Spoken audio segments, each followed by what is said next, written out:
Nous allons nous concentrer ce matin sur un fait historique qui a transformé ma vie, puis j'espère qu'il a transformé la vôtre, ou sinon il va la transformer. C'est la résurrection corporelle de Jésus-Christ. J'ai choisi un texte dans Jean chapitre 20.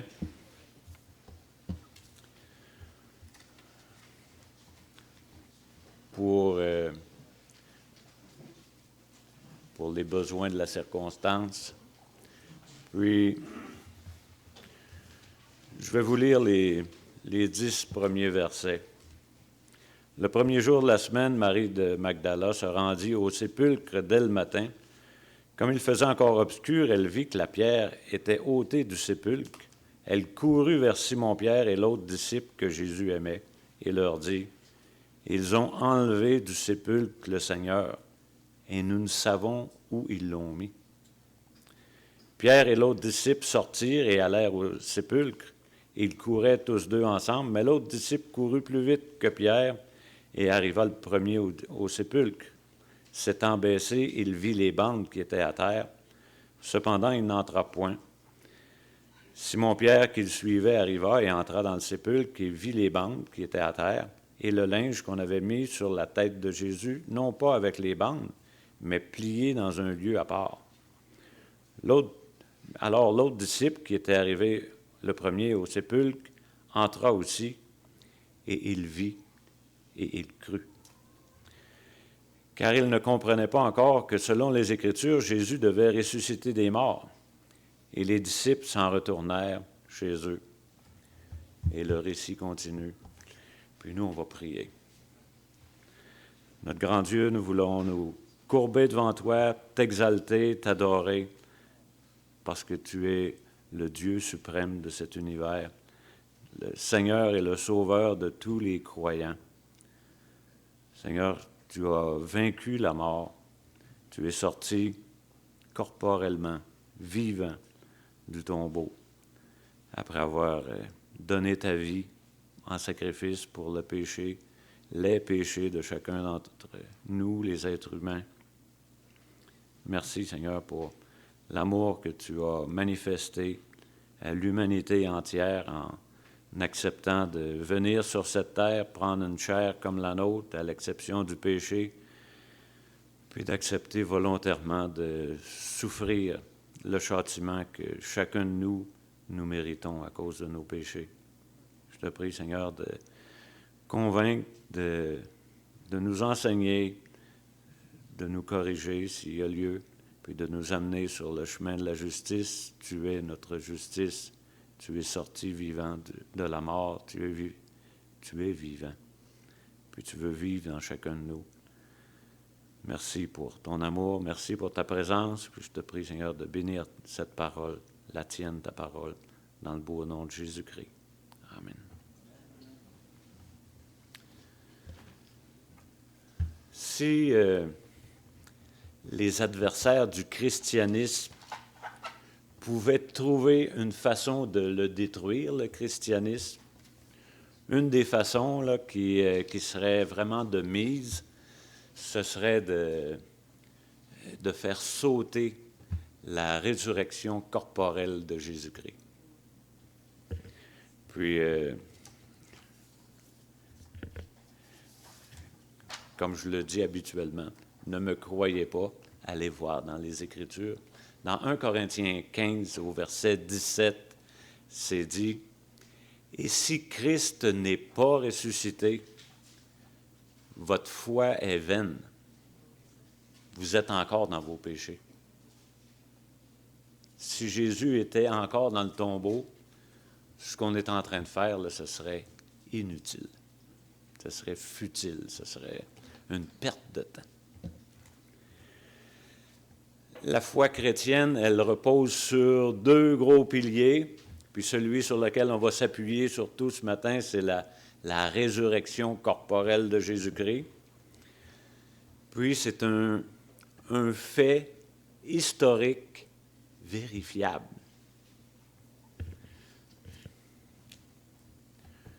Tout se tient sur ce pilier. L'autre pilier, c'est la mort expiatoire de Jésus-Christ sur la croix.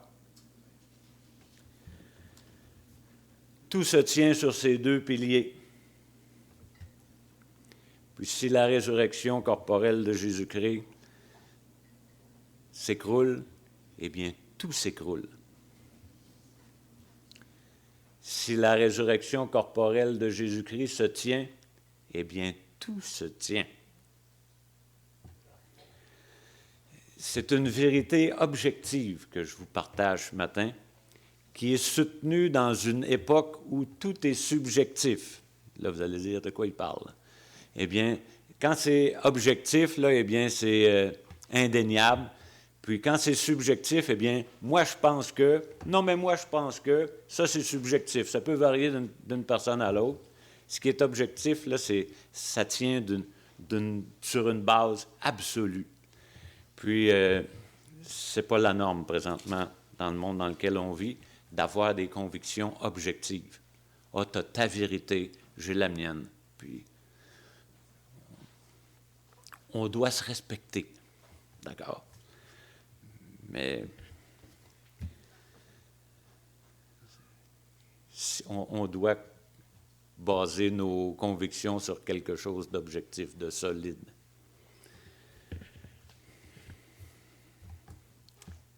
Si Jésus est ressuscité corporellement, ça veut dire qu'il est la seule vérité. Puis, il est le seul chemin qui peut conduire au Père. Puis, en sortant d'ici, vous allez pouvoir revoir ce verset-là sur notre pancarte. Elle est inscrite. Jésus a dit, « Je suis le chemin, je suis la vérité et je suis la vie. Il n'y a pas personne qui va se rendre à Dieu à moins de passer par moi. » Puis, si Jésus est ressuscité, ça entraîne quelques exigences de croire à cette vérité-là. Puis, les exigences s'appliquent à tous les êtres humains. Puis, c'est encore écrit dans Parole, dans Actes des Apôtres, au chapitre 17, au verset 30-31, ça dit « Dieu, sans tenir compte des temps d'ignorance, annonce maintenant à tous les hommes et les femmes, à tous les êtres humains, en tout lieu, il n'y a pas aucune exception, qu'ils ont à se repentir. » Ça veut dire changer d'idée. Puis, si je change d'idée, je vais très probablement changer de comportement.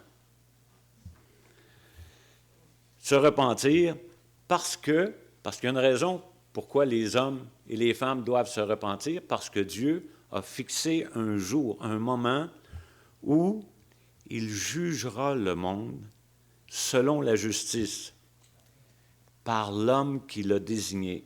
Dieu a désigné un homme spécifique dont il a donné à tous une preuve certaine, puis cet être humain-là, exceptionnel, la preuve que Dieu a fait qu'il va devenir, puis il est le juge de tous les êtres humains, c'est qu'il est ressuscité.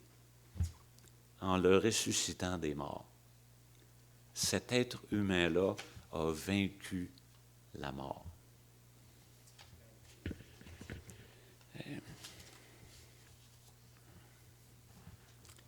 La résurrection, là, c'était au centre du témoignage des apôtres.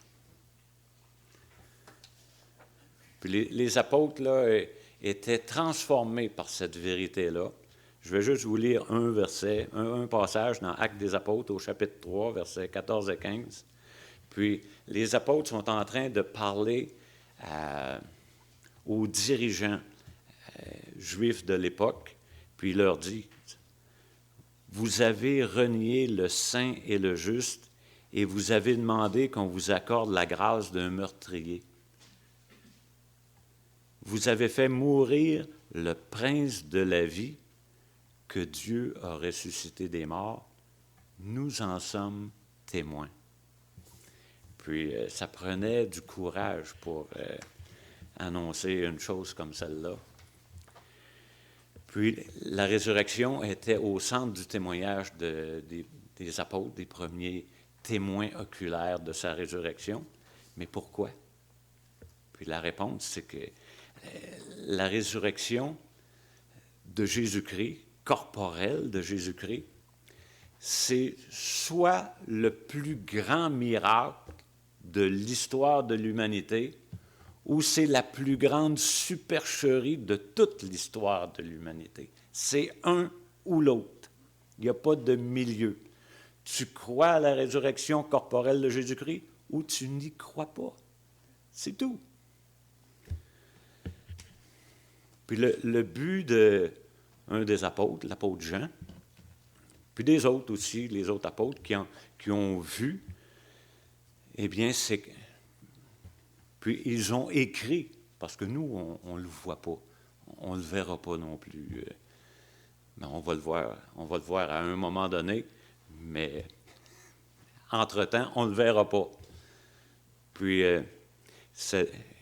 il dit, « Je vous écris ces choses afin que vous sachiez. » Puis là, je vais vous le lire textuellement, dans Jean 20, au verset 31. « Mais ces choses ont été écrites afin que... » Ça, c'est le but. Pourquoi on doit lire la Bible? Pourquoi on doit croire ce qui est écrit?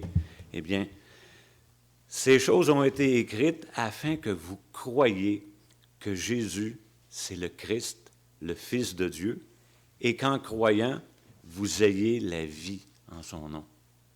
Si ce matin, tu ne sais pas exactement ce qui va se passer avec toi après ta dernière respiration, eh bien, je crois que tu es à la bonne place ce matin. Parce que Jésus, il est venu pour t'annoncer une bonne nouvelle. Il a pris le châtiment que tu mérites à cause de tes péchés, puis il a versé son sang pour expier tous tes péchés, puis son sacrifice, il a été accepté au niveau de la justice de Dieu.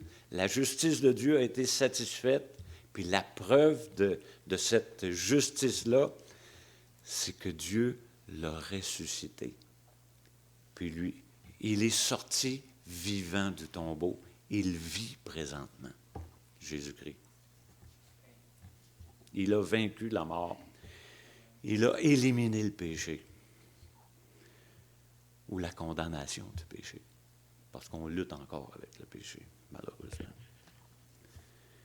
Puis l'évidence de la résurrection corporelle de Jésus, eh bien, elle devrait nous conduire à croire en lui. Puis là, tu peux dire, oh, oui, je crois que Jésus est... oui, mais tu dois croire en Jésus-Christ en tant que ton sauveur. Jésus est ressuscité parce qu'il a porté mes péchés à moi. Puis maintenant, il est mon sauveur parce qu'il veut que je lui donne le restant de ma vie. Il veut régner dans ma vie. Ça fait que tu dois croire en lui en tant que sauveur et Seigneur. Puis là, ce matin, mon objectif, il faudrait que je parle plus vite, c'est que je vous partage 5 évidences.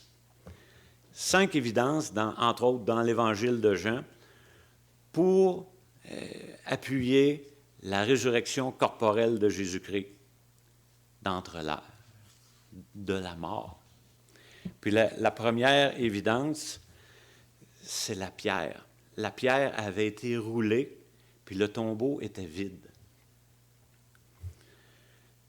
Ça devait être une grosse pierre, assez lourde pour demander la force de plusieurs hommes pour la rouler, la déplacer. Puis les leaders juifs craignaient que les disciples viennent voler le corps, puis proclamer « Il est ressuscité, regardez, le tombeau est vide ». Ça fait que là, pour contrer cette option-là, les Juifs de l'époque sont allés voir les autorités, sont allés chez Pilate, puis ils ont dit ce que je vais vous lire là, dans Matthieu 27, Matthieu 27, les versets 62 à 66.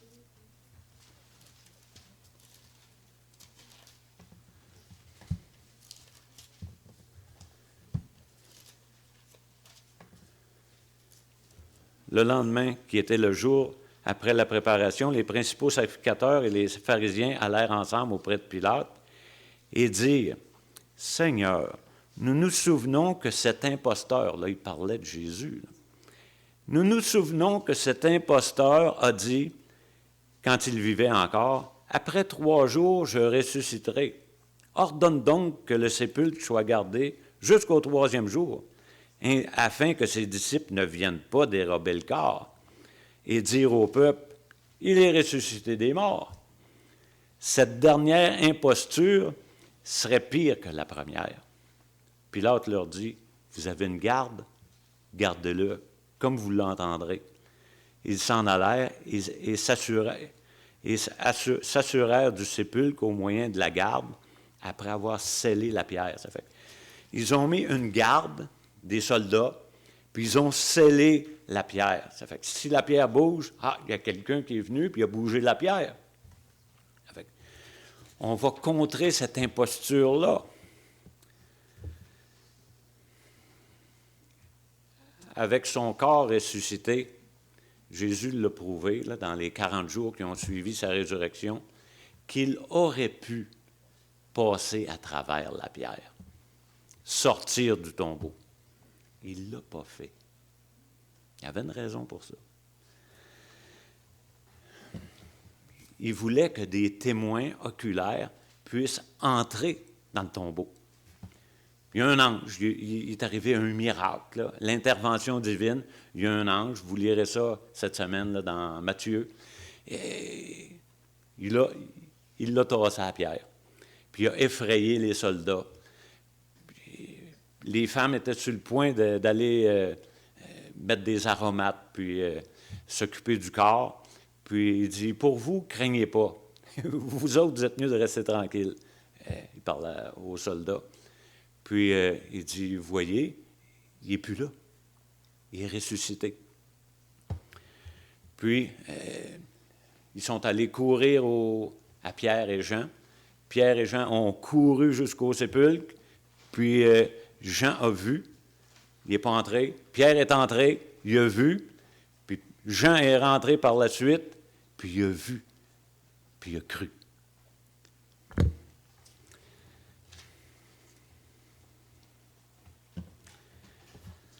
Il y a plusieurs problèmes avec cette approche-là, là, du vol du corps. Les gardiens auraient probablement payé de leur vie s'ils avaient été trouvés endormis, comme ils prétendaient.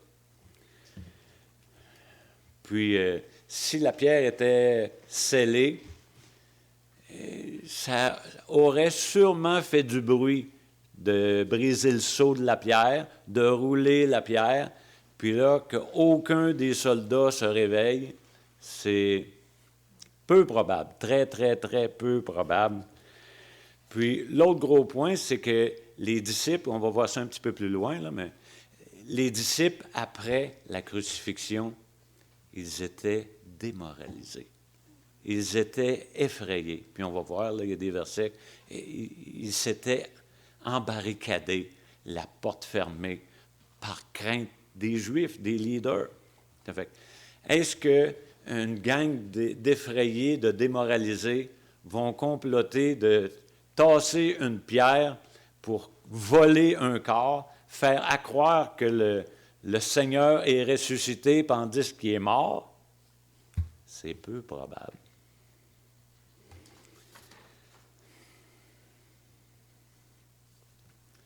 Puis la partie inverse, est-ce que ce sont les soldats qui ont volé le corps pour que les leaders puissent dire, « Voyez-vous les imposteurs? » Puis regardez, les disciples ont commencé à prêcher que Jésus est ressuscité. Voici la preuve.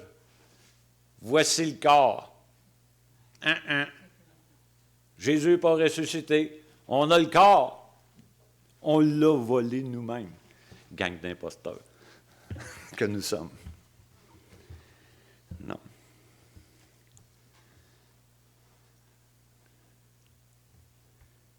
si Jésus était mort encore, les disciples ne seraient pas morts en martyrs pour un canular, pour quelque chose qui est faux. Tu dis, voyons donc, ça ne vaut pas la peine de mourir pour un mensonge.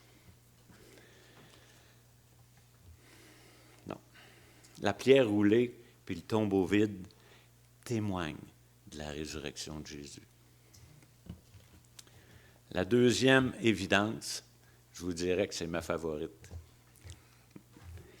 Les bandes enveloppant un corps, puis le linge sur la tête de la victime, du défunt. Eh bien, Pierre a vu les bandes au sol, puis le linge plié à part. C'est ça qui est marqué dans Jean 20, versets 6 et 7. Simon-Pierre le suivit, arriva, entra dans le sépulcre et vit les bandes qui étaient à terre et le linge qu'on avait mis sur la tête de Jésus, non pas avec les bandes, mais plié dans un lieu à part. Puis quand Jean est arrivé, c'est ça là, qui a retenu mon attention le plus, là, parce que ça ne dit pas quand Pierre a vu les bandes puis qu'il a vu le linge qu'il a cru. Mais quand Jean a vu les bandes puis le linge plié, il a cru. Puis revenons à l'hypothèse de l'imposture, là, du vol du corps. Si je vole n'importe quoi, j'essaie de laisser le moins possible de traces. T'sais? Puis là, tu veux voler un corps, tu emmènes le corps au complet, tout enrubanné, puis tu sors avec le plus vite possible, tu laisses aucune trace. Puis là, les bandes sont à terre, le linge est plié dans un coin. Tu te dis, Moi, c'est pas comme ça que j'aurais volé le corps. Puis, les deux témoins qui ont vu, eh bien, s'ils étaient passés à la cour de l'époque, à la cour des Juifs, il y avait deux témoins. Puis dans Deutéronome, là, ça dit, là où il y a 2 ou 3 témoins, c'était du solide. Là, ils pouvaient se défendre. Mais je reviens à la capacité de Jésus après sa résurrection. Puis là, je voulais juste une pensée hypothétique. Si on compare la résurrection de Lazare avec celle de Jésus, d'accord? La différence entre les deux, là, je vous dis, majeure à mes yeux, c'est que Jésus n'avait pas besoin de personne pour se désenrober de toutes les bandes qu'il y avait, là, parce qu'il y avait des aromates, il y avait de l'aloès, il y avait toutes sortes. Puis, de ce que je peux comprendre là, d'un corps ressuscité, c'est que Jésus, il avait, puis il a encore, la possibilité, même si vous l'ensaucissonnez dans des bandes, il peut s'en sortir, puis les bandes vont tomber au sol. S'il est capable de passer à travers une porte, s'il est capable d'apparaître, de disparaître, les bandes là, qui l'enrobaient ne l'ont pas retenu, pas plus que la mort. Quand Jésus a dit à Lazare, « Sors », il est sorti, puis là, il a dit, « Enlevez-lui les bandes, déliez-le ». Puis, ce qui vient me chercher, là, c'est peut-être un phénomène de mon imagination personnelle. Pardonnez-moi, mais j'en ai moi aussi de l'imagination.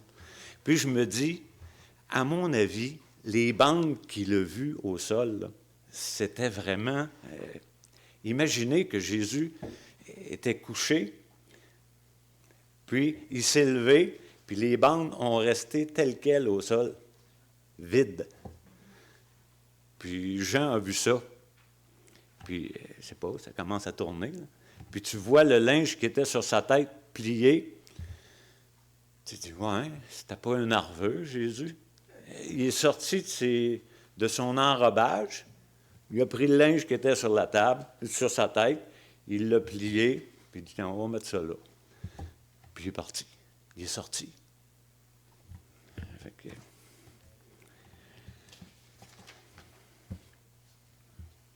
tu sais, il pouvait apparaître, disparaître. Je vais juste vous laisser dans Jean 20, 19, ça dit, le soir de ce jour, qui était le premier de la semaine, les portes du lieu où se trouvaient les disciples étaient fermées. Ils avaient peur. Ce n'est pas eux qui sont allés voler le corps à cause de la crainte qu'ils avaient des Juifs. Jésus vint, puis là, la porte était fermée. Jésus vint, puis il se présenta au milieu d'eux et leur dit, « La paix soit avec vous. » Ils tremblaient tous. 8 jours après, les disciples, au verset 26, 8 jours après, les disciples de Jésus étaient de nouveau dans la maison, puis Thomas se trouvait avec eux cette fois-ci. Puis Jésus vint, les portes étant fermées, encore une fois, se présenta au milieu d'eux et il dit, « La paix soit avec vous. » Puis à un autre moment, le récit des 2 disciples d'Emmaüs, Jésus arrive comme un cheveu sur la soupe, puis il dit, « Vous en allez où? Qu'est-ce qui se passe? » Puis il commence à jaser. Puis dans Luc 24, 15 puis 31, ça dit, « Pendant qu'ils parlaient et discutaient, Jésus s'approcha, fit route avec eux, et alors leurs yeux s'ouvrirent quand ils le reconnurent, quand il a fractionné le pain pour le partager. Ils ont dit, « C'est Jésus. » Qu'est-ce qui s'est passé? Il s'est vaporisé. Il a disparu. Jésus avait le pouvoir, avec son corps ressuscité, tu sais, on a déjà vu ça à la télévision, la téléportation. Eh bien, lui, il est capable. C'est probablement ce qui nous attend. J'ai hâte, je suis tout excité de ça. Ça va sauver la planète.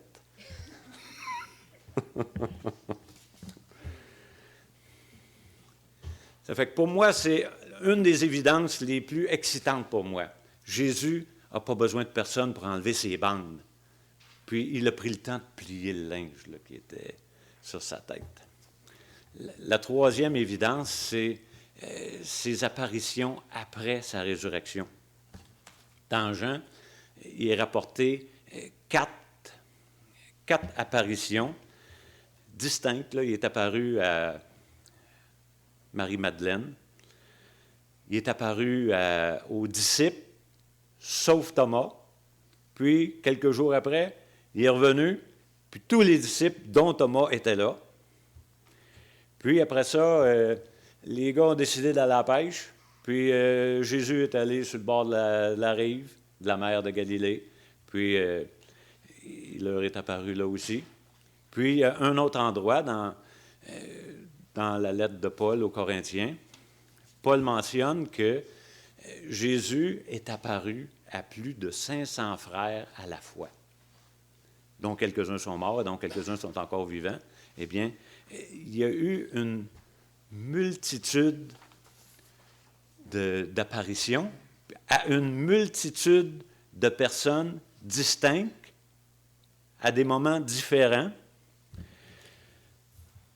Puis ça enlève l'argument là, des démolisseurs de la résurrection corporelle de Jésus-Christ, à savoir que les gens qui ont vu Jésus, là, c'est une hallucination.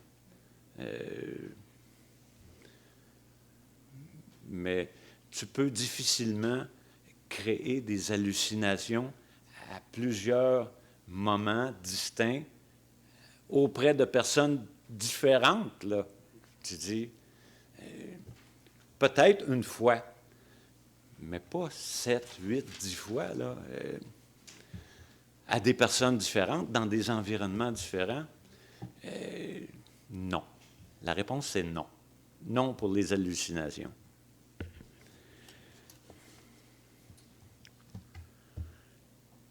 même si Thomas, au début, il était sceptique,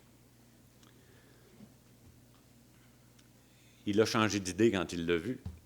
Puis Jésus a réagi à ça et dit, « Bienheureux ceux qui vont croire sans voir. » Puis c'est notre tâche à nous, présentement, de croire, sans le voir encore. Mais les disciples ont proclamé la résurrection corporelle de Jésus-Christ en tant que témoins oculaires. Ils l'ont vu auprès de personnes qui vivaient à l'époque, là. Ils n'ont pas raconté des histoires à d'autres personnes, des gens de leur époque. Puis un autre fait intéressant, c'est que Jésus ne s'est pas montré à d'autres personnes que des croyants. Sauf une, Paul, Saul de Tarse, un ennemi, un persécuteur. À lui, il a fait un spécial, parce qu'il y avait une œuvre spéciale à faire avec lui. Il l'a transformé de persécuteur en apôtre, puis il a fait plus que tous les autres après sa conversion.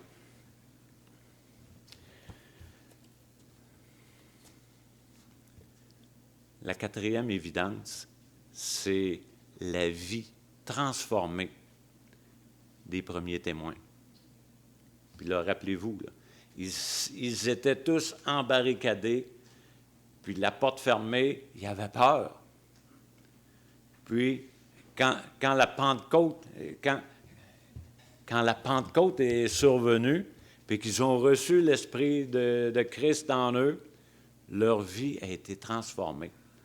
Puis, un des bels exemples, c'est le premier discours de Pierre sur la place publique, puis le premier miracle qui les a amenés en prison, puis l'interdiction des autorités de dire « Nous vous interdisons de prêcher le nom de Jésus-Christ dans Jérusalem. » Il dit « Voyons donc, on ne peut pas faire ça. On ne peut pas obéir aux hommes, on doit obéir à Dieu. » Puis ils ont continué. Puis, là, 50 jours avant, il n'aurait jamais osé prononcer un discours sur la place publique. Puis là, c'était vraiment des vies transformées. Puis, ne me croyez pas, lisez les Actes des Apôtres, vous allez voir. Les apôtres avaient des vies transformées depuis la Pentecôte, à partir de la Pentecôte. Puis ils étaient tellement convaincus que la majorité d'entre eux sont morts en tant que martyrs. Puis les disciples, plus ils avançaient et plus ils comprenaient ce que Jésus avait essayé de leur inculquer pendant 3 ans et demi. Puis là, ils ont considéré les Écritures de l'Ancien Testament, c'était les seules disponibles à l'époque. Puis je vais juste vous en partager 2. Dans Ésaïe 53, 10 à 12, puis dans le psaume 16, 10, dans Ésaïe 53, 10, ça dit « Il a plu à l'Éternel de le briser par la souffrance. Après avoir livré sa vie en sacrifice pour le péché, il verra une postérité et prolongera ses jours, et l'œuvre de l'Éternel prospérera entre ses mains. À cause du travail de son âme, il rassasiera ses regards. Par sa connaissance, mon serviteur juste justifiera beaucoup d'hommes. Il se chargera de leur iniquité. C'est pourquoi je lui donnerai sa part avec les grands. Il partagera le butin avec les puissants, parce qu'il s'est livré lui-même à la mort et qu'il a été mis au nombre des malfaiteurs, parce qu'il a porté le péché de beaucoup d'hommes et qu'il a intercédé pour les coupables. » Puis ça, c'est l'œuvre de Jésus-Christ à la croix du Calvaire. Puis ça parle de sa résurrection. Puis il va partager sa joie avec tous les croyants. Puis l'autre verset, dans Psaume 16, au verset 10, ça dit « Car tu ne livreras pas mon âme au séjour des morts.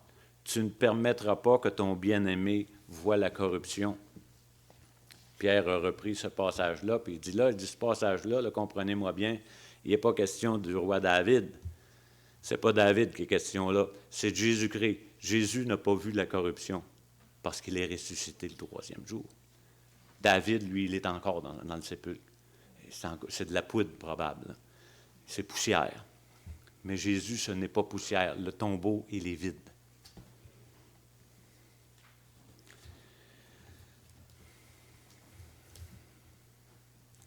Un autre changement, ça a été de passer du sabbat au premier jour de la semaine. Parce que toute la culture juive de l'époque là, tournait autour du samedi. Puis là, bizarre, après la Pentecôte, il y a eu comme une métamorphose, là. C'est passé, en tout cas pour les croyants en Jésus-Christ, c'est passé du samedi au dimanche. Puis là, on pourrait ouvrir un gros débat, puis avoir plein de chicanes, parce qu'il y en a encore présentement, juste sur ce point-là, mais on n'a pas ce temps-là aujourd'hui. Un autre jour peut-être.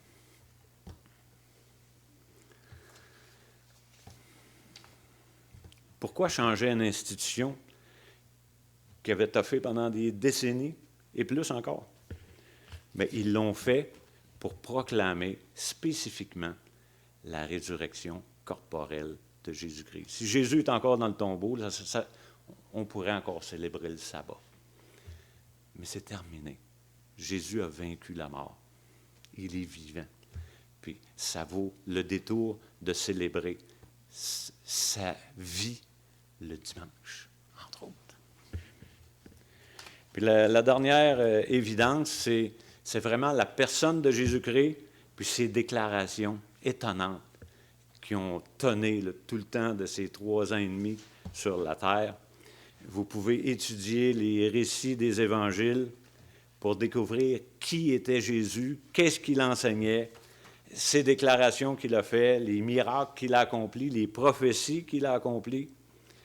Puis, entre autres, imaginez, là, moi j'en parle de ma mort qui est imminente, mais lui, il en a parlé à plusieurs reprises, puis il a donné des détails plus précis que moi je suis capable de parler de la mienne. Il a dit, les principaux sacrificateurs vont me faire souffrir, ils vont me faire mourir, mais le 3e jour, je vais sortir du tombeau. Puis il l'a annoncé à plusieurs reprises. Puis, sa rencontre qu'il a eue avec Thomas le sceptique, eh bien, son but, c'était d'amener une foi complète dans le cœur de Thomas, puis de mettre un point extrêmement important sur sa divinité. Jésus-Christ, c'est le Fils de Dieu, c'est la 2e personne de la Trinité.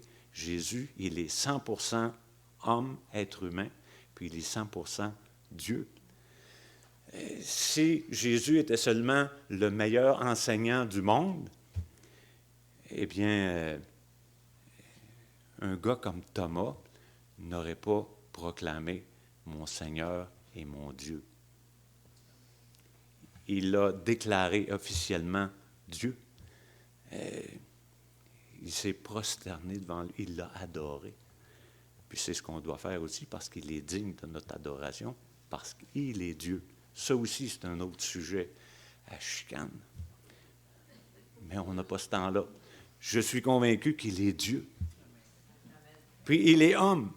Puis il a vaincu la mort.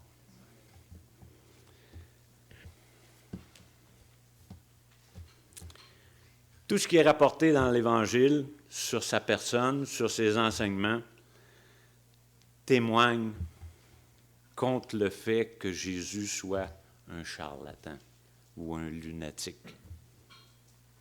Jésus n'est pas un charlatan ou un lunatique. Il est authentique. Il est Dieu fait chair, qui est venu mourir pour nous, des pécheurs perdus, pour nous donner une vie nouvelle en lui. Puis la seule option sensée, c'est ce qu'il déclare lui-même être. Puis c'est la conviction, c'est le bout du chemin là, auquel on doit arriver comme conviction personnelle. Est-ce que Jésus, c'est un charlatan ou est-ce que Jésus, c'est le Fils éternel de Dieu? qui est venu dans une chair humaine comme la nôtre, à l'exception du péché. Est-ce que Jésus, c'est le Messie d'Israël? Est-ce que c'est la personne qui s'est offert lui-même? À cause qu'il n'avait aucun péché, il s'est offert pour mes péchés à moi, puis tes péchés à toi personnellement. Puis que Dieu, dans sa grâce, puis dans sa toute-puissance, il l'a corporellement ressuscité, parce qu'il y a des gens qui croient qu'il est juste spirituellement ressuscité. Il est corporellement, il dit « Touchez-moi, touchez-moi. Avez-vous quelque chose à manger? » Il a mangé devant eux. Il dit « Un esprit, ça ne mange pas. »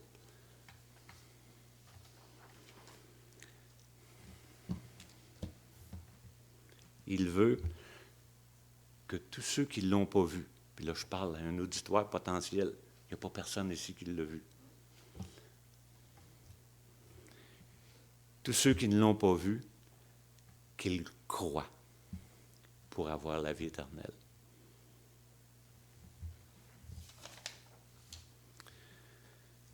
Dans Jean 20, 29, ça dit « Parce que tu m'as vu, tu as cru. Heureux ceux qui n'ont pas vu et qui ont cru. » Puis c'est là où nous en sommes, nous.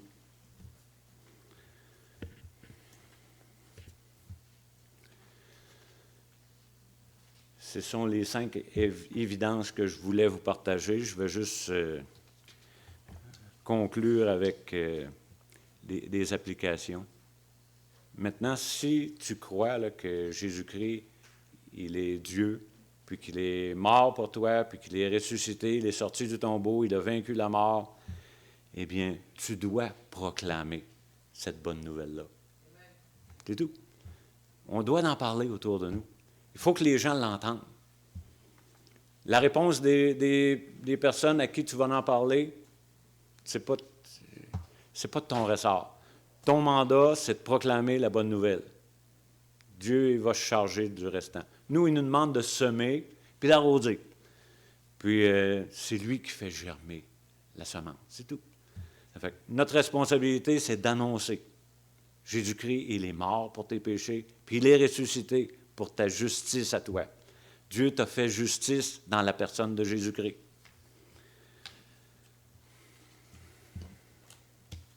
Si tu as des problèmes dans ta vie chrétienne présentement, eh bien, Dieu ne met personne dehors quand il a un problème avec le péché. Il est venu nous délivrer de nos péchés. Si notre foi est faible, il va nous renforcer notre foi. Puis renforcer notre compréhension de ce qu'on ne comprend pas encore des Écritures. Il n'y a pas personne d'entre nous là, qui est parvenu au plateau. Tu dis, je connais tout, puis je sais tout, puis je comprends tout. Nous sommes tous à l'école. Puis c'est Jésus-Christ le grand professeur, c'est pas moi. Mais on arrive à une plus grande compréhension de la personne puis de l'œuvre de Jésus-Christ quand on s'approche de lui. Dans Hébreux 4, 15 et 16.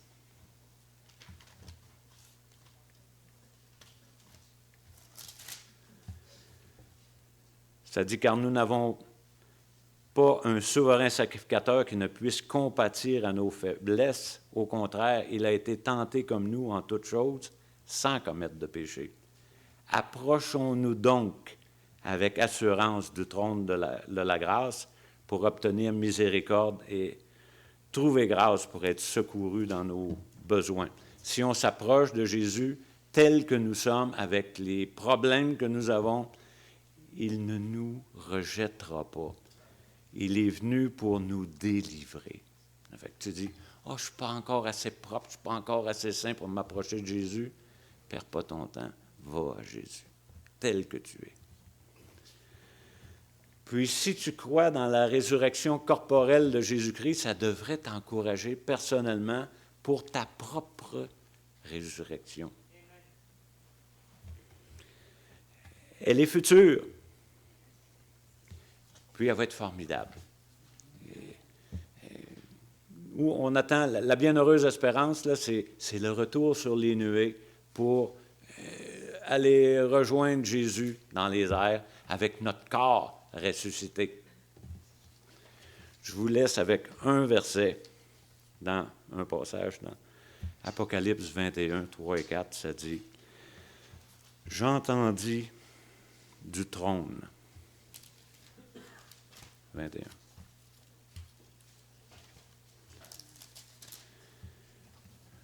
« J'entendis du trône une voix forte qui disait « Voici le tabernacle de Dieu avec les hommes. Il habitera avec eux, ils seront son peuple et Dieu lui-même sera avec eux. Il essuiera toute larme de leurs yeux et la mort ne sera plus. Il n'y aura plus ni deuil, ni cri, ni douleur, car les premières choses ont disparu. » Puis, moi, personnellement, c'est ce que j'attends. De voir la mort physique, s'il y a lieu, ou l'enlèvement de l'Église, puis de recevoir un corps incorruptible, incapable de pécher, puis immortel, dans la présence parfaite de Jésus-Christ pour l'éternité. J'ai hâte de voir celui qui tient les clés de la mort puis du séjour des morts, puis dire, je l'ai la clé, je l'ai vaincu la mort. Est-ce que tu me fais confiance ou non? Et si tu n'es pas certain ce matin, là, moi j'ai fait de mon mieux là, pour te présenter l'Évangile, pour que tu réalises que est-ce que Jésus c'est un charlatan ou est-ce que c'est celui qui a vaincu la mort pour moi?